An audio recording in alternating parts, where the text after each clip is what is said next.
ಆತ್ಮೀಯ ಬಂಧುಗಳೇ, ಶ್ರೀಮದ್ ಭಾಗವತಂ ಸ್ಕಂದ 3 ಭಾಗ 2 ಅಧ್ಯಾಯ 21 ಮನು ಕರ್ದಮ ಸಂವಾದ.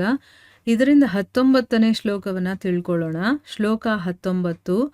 ಏಕ ಸ್ವಯಂ ಸಂಜಗತ ಸಿಸೃಕ್ಷಯ ದ್ವಿತೀಯಾತ್ಮನ್ನಧಿಯೋಗ ಮಾಯೆಯ ಸೃಜಸ್ಯದ ಪಾಪಿ ಪುನರ್ಗ್ರಸಿಷ್ಯಸೆ ಯಥೋರ್ಣನಾಭಿರ್ಭಗವನ್ ಸ್ವಶಕ್ತಿಭಿಃ.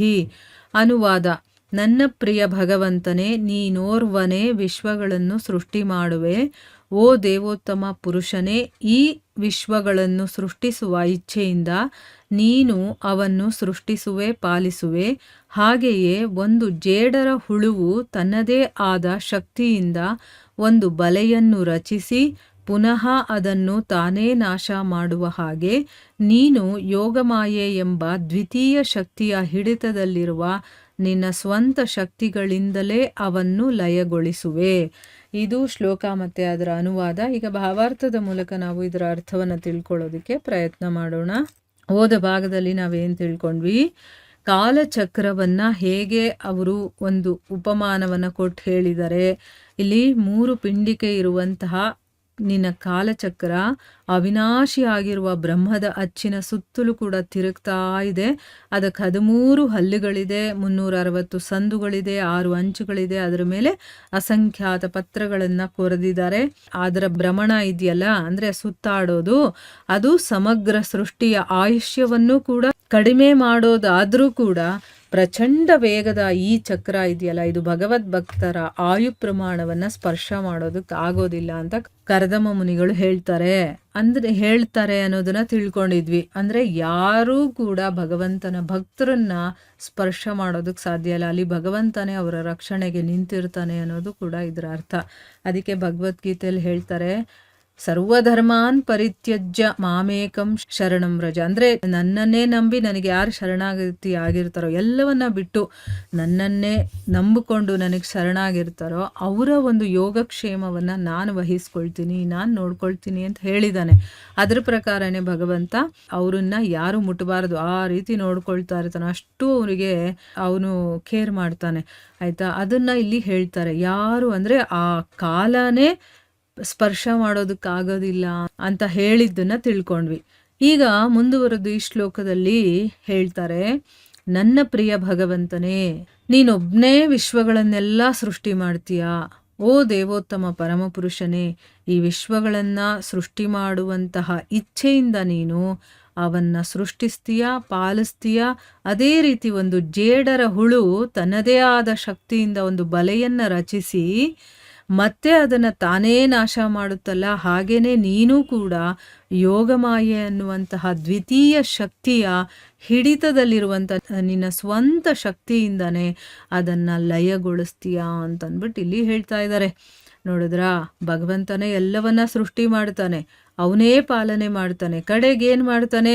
ಅವನೇ ಎಲ್ಲವನ್ನ ನಾಶ ಮಾಡ್ತಾನೆ. ಅಂದರೆ ಎಲ್ಲವನ್ನ ಮಾಡುವಂಥವನು ಅವನೇ ಅನ್ನೋದು ಗೊತ್ತಾಯ್ತಾ?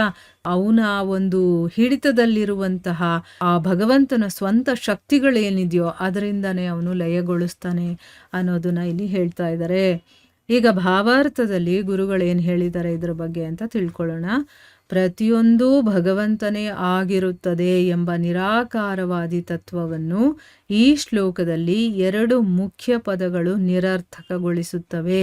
ಇಲ್ಲಿ ಕರ್ದಮನು ಹೀಗೆನ್ನುತ್ತಾನೆ, ಓ ದೇವೋತ್ತಮ ಪುರುಷನೇ, ನೀನು ಅದ್ವಯನು, ಆದರೆ ನಿನಗೆ ವಿವಿಧ ಶಕ್ತಿಗಳಿವೆ.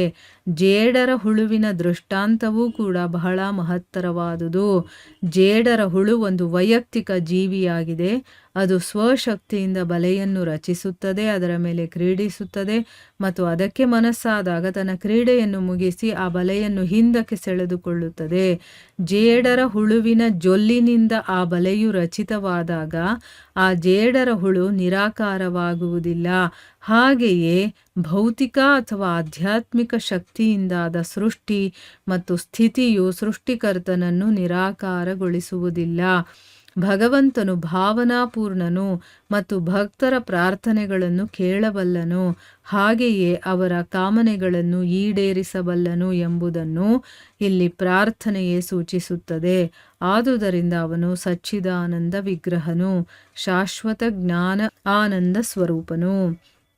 ನೋಡಿ, ಇಲ್ಲಿ ಗುರುಗಳು ತುಂಬ ಚೆನ್ನಾಗಿ ಎಕ್ಸ್ಪ್ಲೇನ್ ಮಾಡಿದ್ದಾರೆ. ಏನು ಅಂತಂದರೆ, ಪ್ರತಿಯೊಂದು ಕೂಡ ಭಗವಂತನೇ ಆಗಿದ್ದಾನೆ ಅಂತಂದ್ಬಿಟ್ಟು ನಿರಾಕಾರವಾದಿ ತತ್ವ ಹೇಳ್ತಾರಲ್ಲ, ಅದನ್ನು ಈ ಶ್ಲೋಕದಲ್ಲಿ 2 ಪದಗಳು ನಿರರ್ಥಕಗೊಳಿಸುತ್ತೆ. ಅದು ನಿಜ ಅಲ್ಲ ಅನ್ನೋದನ್ನು ಹೇಳುತ್ತೆ ಅಂತಂದ್ಬಿಟ್ಟು ಇಲ್ಲಿ ಹೇಳ್ತಾ ಇದ್ದಾರೆ. ಸೊ ಹೇಗೆ ಅಂತಂದರೆ, ಇಲ್ಲಿ ಕರ್ದಮ ಏನು ಹೇಳ್ತಾರೆ, ಓ ದೇವೋತ್ತಮ ಪುರುಷ, ನೀನು ಅದ್ವಯನು, ಅಂದರೆ ನೀನು ಅದ್ವಯನಾಗಿದ್ಯಾ ಅಂತ ಹೇಳ್ತಾ ಇದ್ದಾರೆ. ಆದರೆ ನಿನಗೆ ಬೇರೆ ಬೇರೆ ರೀತಿಯ ಶಕ್ತಿಗಳಿದೆ ಅಂತ ಹೇಳ್ತಾ ಇರೋದು. ಅಂದರೆ ಇಲ್ಲಿ ಜೇಡರ ಹುಳುವಿನ ದೃಷ್ಟಾಂತವನ್ನ ಕೊಟ್ಟು ಇವ್ರು ಎಕ್ಸ್ಪ್ಲೇನ್ ಮಾಡಿದಾರಲ್ಲ, ಇದು ತುಂಬ ಮಹತ್ವವಾಗಿರುವಂಥದ್ದು. ಹೇಗೆ ಅಂತಂದರೆ, ಜೇಡರ ಹುಳು ಏನು ಮಾಡುತ್ತೆ, ಒಬ್ಬ ವೈಯಕ್ತಿಕವಾದಂತಹ ಜೀವಿ, ಅಂದರೆ ಅದು ಸೆಪ್ರೇಟ್ ಆಗಿರುವಂಥ ಒಂದು ಜೀವಿ, ಅದು ಏನು ಮಾಡುತ್ತೆ, ತನ್ನ ಸ್ವಂತ ಶಕ್ತಿಯಿಂದ ಬಲೆಯನ್ನು ರಚನೆ ಮಾಡುತ್ತೆ. ಅದರ ಮೇಲೆ ಅದು ಕ್ರೀಡೆ ಅಂದರೆ ಆಟವಾಡುತ್ತೆ. ಅದಕ್ಕೆ ಮನಸ್ಸಾದಾಗ, ಅಂದರೆ ಆ ಒಂದು ಕೆಲಸವನ್ನು ಮುಗಿಸಿದ ಮೇಲೆ ನನಗಿವಾಗ ಆಡೋದು ಬೇಕಾಗಿಲ್ಲ ಅಂತಂದಾಗ ಆ ಬಲೆಯನ್ನು ಏನು ಮಾಡುತ್ತೆ, ಹಿಂದಕ್ಕೆ ಎಳ್ಕೊಳ್ಳುತ್ತೆ. ಈಗ ಜೇಡರ ಬಲೆಯನ್ನು ಅದು ಹೆಣಿಯೋದನ್ನು ನೋಡಿದ್ರೆ ಬಾಯಿಂದ ಅದು ಜೇಡರ ಹುಳುವಿನ ಜೊಲ್ಲಿನಿಂದ ಆ ಬಲೆ ರಚಿತವಾಗುತ್ತೆ. ಆಯಿತಾ, ಅದು ಬೇಕು ಅಂತ ಅದ್ರ ಬಾಯಿಂದನೇ ಅದು ಒಂದು ದಾರದ ಥರ ಆ ಜೊಲ್ಲಿನಿಂದ ಏನು ಮಾಡುತ್ತೆ, ಆ ಬಲೆಯನ್ನು ಹೆಣಿತಾ ಹೋಗುತ್ತೆ. ಅದರಲ್ಲಿ ಏನೋ ಒಂದು ಹುಳ ಹಿಡಿಯೋ ಥರನೋ ಅಲ್ಲಿ ಇಲ್ಲಿ ಓಡಾಡ್ಕೊಂಡು ಅದು ಆಡ್ತಾ ಇರುತ್ತೆ. ತನಗಿಷ್ಟ ಆಗಲಿಲ್ವ ಅವಾಗೇನು ಮಾಡುತ್ತೆ, ಆ ಬಲೆಯನ್ನು ರಚನೆ ಮಾಡಿರುತ್ತಲ್ಲ ಅದನ್ನೆಲ್ಲ ಮತ್ತೆ ವಾಪಸ್ಸು ಎಳ್ಕೊಂಬಿಡುತ್ತೆ. ಅಂದರೆ ಇಲ್ಲಿ ಅರ್ಥ ಹೇಳ್ತಾ ಇದ್ದಾರೆ, ಜೇಡರ ಹುಳುವಿನ ಜೊಲ್ಲಿನಿಂದ ಆ ಬಲೆ ರಚನೆಯಾಗುತ್ತಲ್ಲ, ಆ ಜೇಡರ ಹುಳು ನಿರಾಕಾರವಾಗೋದಿಲ್ಲ, ಅಂದರೆ ಅದಕ್ಕೊಂದು ಆಕಾರ ಇದೆ ಅಂತ ಅರ್ಥ.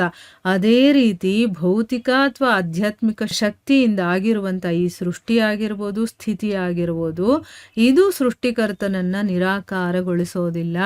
ಆ ಭಗವಂತ ಕೂಡ ಭಾವನಾಪೂರ್ಣನು, ಅಂದರೆ ಭಾವನೆ ಇರುವಂಥವನು. ಭಕ್ತರ ಪ್ರಾರ್ಥನೆಗಳನ್ನು ಅವನು ಕೇಳಿಸ್ಕೊಳ್ತಾನೆ. ಅದೇ ರೀತಿ ಅವ್ರು ಏನಾದರೂ ಒಂದು ಕಾಮನೆಗಳನ್ನು ಇಟ್ಟಾಗ ಅದನ್ನು ಈಡೇರಿಸ್ತಾನೆ ಕೂಡ ಅನ್ನೋದನ್ನು ಈ ಪ್ರಾರ್ಥನೆ ಸೂಚಿಸುತ್ತೆ. ಅಂದರೆ ಇಲ್ಲಿ ಹೇಳಿರ್ತಾರಲ್ಲ ಕರ್ದಮ ಮುನಿಗಳು, ಈ ವಿಶ್ವವನ್ನು ಸೃಷ್ಟಿಸೋನು ನೀನೇ, ಅಲ್ಲಿ ನೀನು ಪಾಲನೆ ಮಾಡುವವನು ನೀನೇ, ನಿನಗೆ ಬೇಡ ಅಂದಾಗ ಅದನ್ನೆಲ್ಲ ಲಯಗೊಳಿಸುವಂಥವನು ನೀನೇ ಅಂತಂದ್ಬಿಟ್ಟು ಇಲ್ಲಿ ಅದಕ್ಕೇನೆ ಒಂದು ಜೇಡರ ಹುಳುವಿನ ಒಂದು ಎಕ್ಸಾಂಪಲ್ ಕೊಟ್ಟು ಇಲ್ಲಿ ಹೇಳಿದ್ದಾರೆ. ಸೊ ಅದಕ್ಕೆ ಇಲ್ಲಿ ಭಗವಂತ ಸಚ್ಚಿದಾನಂದ ವಿಗ್ರಹ ಅಂತ ಹೇಳ್ತಾರೆ. ಶಾಶ್ವತ ಜ್ಞಾನ ಆನಂದ ಸ್ವರೂಪ ಅವನು ಅಂತಂದ್ಬಿಟ್ಟು ಅರ್ಥ. ಸತ್, ಚಿತ್ ಮತ್ತು ಆನಂದ, ಶಾಶ್ವತ ಜ್ಞಾನ ಮತ್ತು ಆನಂದ ಸ್ವರೂಪ ಅವನು ಅಂತಂದ್ಬಿಟ್ಟು ಇದರ ಅರ್ಥ. ಸೊ ಇಲ್ಲಿಗೆ ನಾವು ನಿಲ್ಲಿಸೋಣ. ಹರೇ ಕೃಷ್ಣ.